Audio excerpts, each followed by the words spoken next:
Yeah, and I think everything you just said, you should teach at a class at the Sloan School of Business at some point, Michael, because it was it was pretty good, pretty tasty, those two quadrants. Just a couple final questions before you go. You mentioned potentially those FANG companies maybe doing what you did with MicroStrategy, taking chunks of their treasury or leveraging into these markets. Are you surprised more companies haven't? Obviously, it seems like you talked Elon into it. And I don't know if he didn't necessarily get rid of his Bitcoin, but obviously I guess they're not taking it. So just thoughts on that. And then finally, just how this all plays out with China. Just would love to get your closing thoughts on that.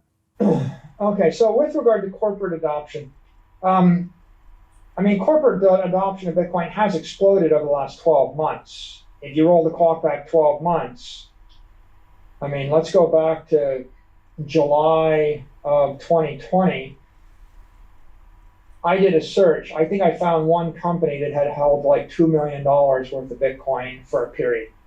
That was it. And so if you look today, there are billions and billions of dollars spread across a couple of dozen companies, 2-3 dozen public companies. So, but you and Elon are the big people that have invested, right? No one else has gone into the billions, right? We're the biggest, but Tesla's still got billions on its balance sheet. And then if you go to Galaxy and Marathon and Square, they've got hundreds of millions. So we've made good progress in the first 12 months.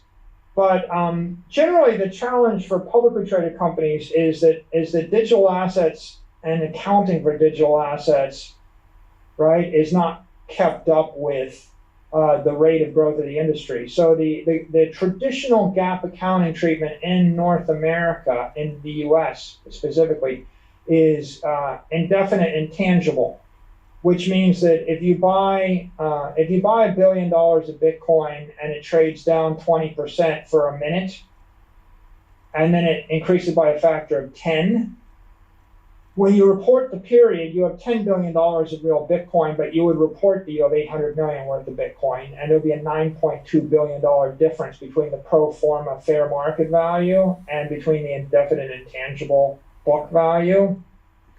And that creates opacity and confusion, and then you would have to create pro formas to explain to your outside shareholders where the $9.2 billion went, or, do you have 800 million or do you have 10 billion? Okay, so if you're a traditional CFO or treasurer and you have a beautiful P&L and a beautiful balance sheet, then putting a lot of raw digital assets on the balance sheet in that form where you get that indefinite intangible accounting treatment would give you pause. Now you have the other option. You could actually buy it as a fund. Then you hold a security, and then normally most of the time the securities are fair value accounting, and then you'll be showing $10 billion of security. But you run into all sorts of other issues, like there's the SEC 40 Act, where if you have more than 40% of your assets in securities, you trip that act, and now you're a different type of company, you're a finance company. And so all of a sudden you have conservative CFOs and lawyers saying, well, if we do it this way, then we got this accounting optics issue. If we do it the other way, then maybe we have this 40 Act issue. And so let's think about it a bit longer.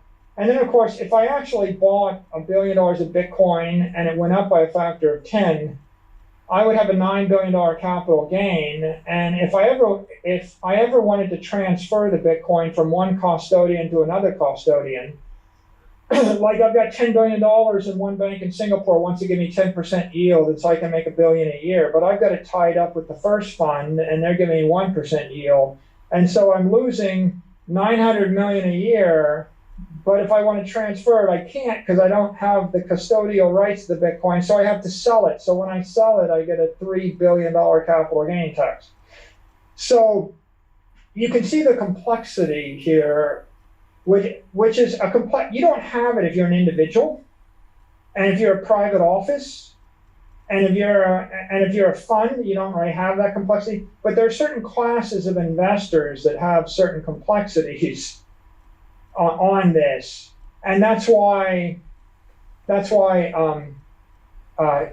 it's not the simplest thing. I think that over time, we will see, there's already an awareness that the accounting is not necessarily most straightforward, and a congressman, Tom Emmers, wrote a letter to the head of FASB, signed by a bunch of other congressmen, saying, "Hey, could you take a look at this?"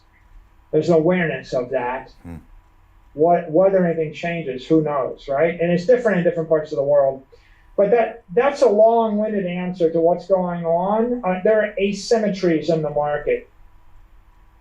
We could sit and we could whine about it, and we could feel sorry for ourselves about it, or you could flip it around and say, that's your opportunity, Brian. Yeah. I mean, MicroStrategy went through the process of rotating our shareholder base to actually educate them. And so now that we've done that and people look at our Bitcoin holdings and our performance, it's actually a benefit. The other thing we did is we issued equity, converts, and senior secured debt, which are Bitcoin derivatives. And that means that if you're an investor and you want the Bitcoin exposure, but you'd rather own the security, well, maybe you'd rather own the MicroStrategy security than the Bitcoin. And so instead of complaining about the problem, be the solution to the problem. I could turn it around and say, well, if accounting wasn't indefinite and intangible, Bitcoin might cost you a lot more to buy right now. So if they ever change that might change your risk reward scenario. So think about, are you happy that Apple hasn't deployed Bitcoin as part of Apple Pay, or are you unhappy? On the day when they announce that they're rolling it out, Bitcoin is trading up, and if you didn't buy everything you wanted to buy, then you'll be thinking, man, I should have bought more before they did that thing.